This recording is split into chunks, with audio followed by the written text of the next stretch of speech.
We're doing a video call today. Yeah, Aaron is from Fagan Associates. How are you? I'm good. How are you? I am very good. We're trying Yeah, something new today. yeah. First time with the Zoom. So we get to see each other face to face, which is kind Yeah. of cool.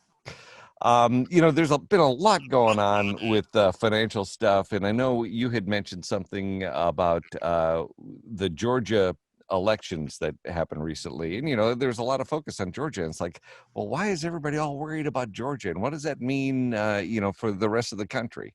Can you fill us in on some of that, kind of in layman's terms?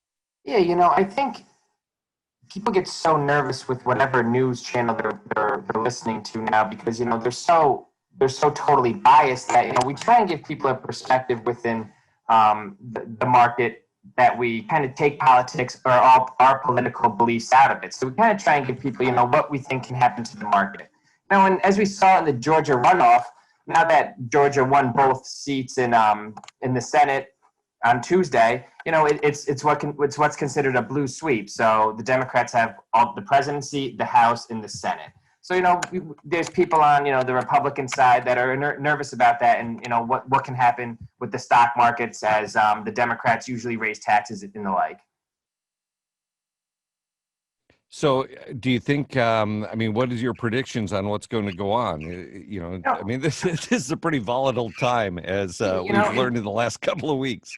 Yeah, and I think one of the main things that we're gonna come out of this is we're gonna see Democrats and I think Joe Biden's the biggest thing he can do is kind of bring the parties together and have a more bipartisan deals. I mean, the Democrats only have 5 more seats in the House, and they barely have any more seats in the Senate. So I think Joe Biden and the administration is going to have to appeal to the people in the center, because if they lean too far to the left, then there's a lot of Democrats in southern states and Republican controlled territories that they could lose their seat in 2 years. So I think this next 2 years is going to be, I think Biden's going to try and bring both parties together because as we've seen with the last administration, that's kind of the opposite of what they did.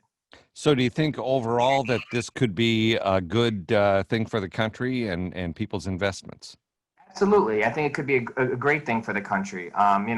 People tend to forget that, since the 50s, the S&P has returned roughly 9% when there has been a blue sweep. But I think there's a lot of more other good things that can happen that both parties can agree on, like infrastructure spending. Coming out of COVID, I think roads, bridges need to be repaired, and they're all outside, so you can get some infrastructure spending, get people back to work, and it's safer than getting people back to work indoors. You could see larger stimulus packages with a blue sweep. Some people are forecasting another $1 trillion into the economy, into people's pockets actually, because of a blue sweep too. So we try and look at both the positives and negatives. Everyone just likes to think the Democrats, they're going to raise taxes, but I think getting along is going to be much more beneficial for our economy, than the negatives of the scary raising of the taxes, and as you hear everyone kind of say now. Well, if we could get along a little bit better, that would be good, no matter what. I think we could see us get along with a lot more countries, like build relationships with the EU, with Canada and Mexico, and hopefully work together more. All right, we've been talking to Aaron at Fagan Associates. If anybody has questions on any of this stuff and what they can do moving forward personally, how do they contact you guys? You can call us at 518-279-1044. You can email us at investment@faganassociates.com. And those are the 2 best ways to get a hold of us, by phone or email. Excellent. Aaron, it's good talking to you. Good to see you. You too, Randy. Nice to see you. All right, we'll talk to you next week. Talk to you next week. All right.